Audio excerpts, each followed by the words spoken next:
Erie News Now Sunrise. Well, it's time to dive back into our week-long look at the growing popularity of tribute bands here and really all across the country. With this week-long series, we're calling it Paying Tribute.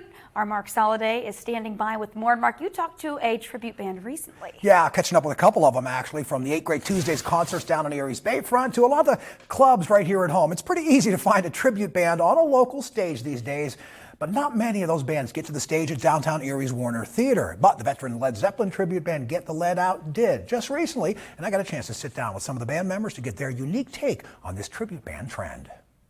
And we're sitting in front of 10,000 people doing Zeppelin and seeing the reaction, and it was like we were playing like an arena, like we dreamed of in a wake. For Paul Sinclair and the rest of veteran Led Zeppelin tribute band Get the Lead Out, that moment on stage back in 2003 let them know that musically honoring their rock and roll heroes could be a full-time gig. 2 decades of touring later, Get the Lead Out brought their show to Erie's Warner Theater, where I asked them about the recent explosion in tribute bands nationwide. Paul and I, when we first got together, obviously there was Beatlemania. It was from the late 70s, I guess, but the tribute world didn't exist really. Fast forward to 2023, there are thousands of tribute bands out there, some with ticket prices rivaling the artists they're paying tribute to. And while many tribute bands try to look and sound like the real deal, Get the Lead Out focuses on a note-for-note recreation of their classic rock idols' work.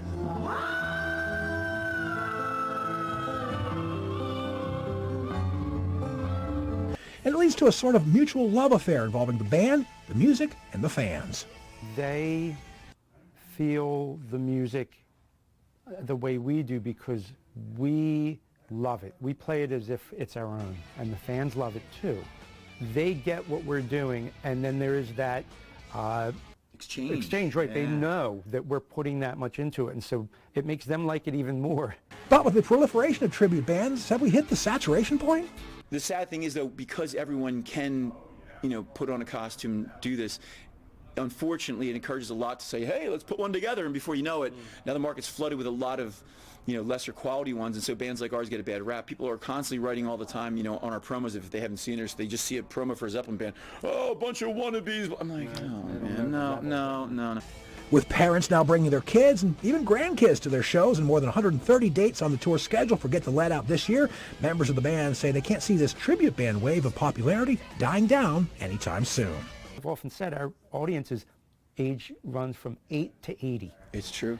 And it's really a beautiful thing because you're keeping something alive that shouldn't be left go by the wayside. And when a 12-year-old kid walks up to you and says, hey, man, you sound just like Robert Plant, oh, it's beautiful job security right there. And he does sound just like Robert Plant. Now, tomorrow we're going to get into the science of why this music still appeals to so many people when we talk to musician and Mercyhurst University music therapy professor Craig Stevens. And on Friday, we're going to wrap up the week-long coverage when we rock out with local AC/DC tribute band Hell's Bells. We'll find out how they connect with their fans through their mutual love of the heavy metal legends. Still to come all week long here on Erie News Now, Brissa.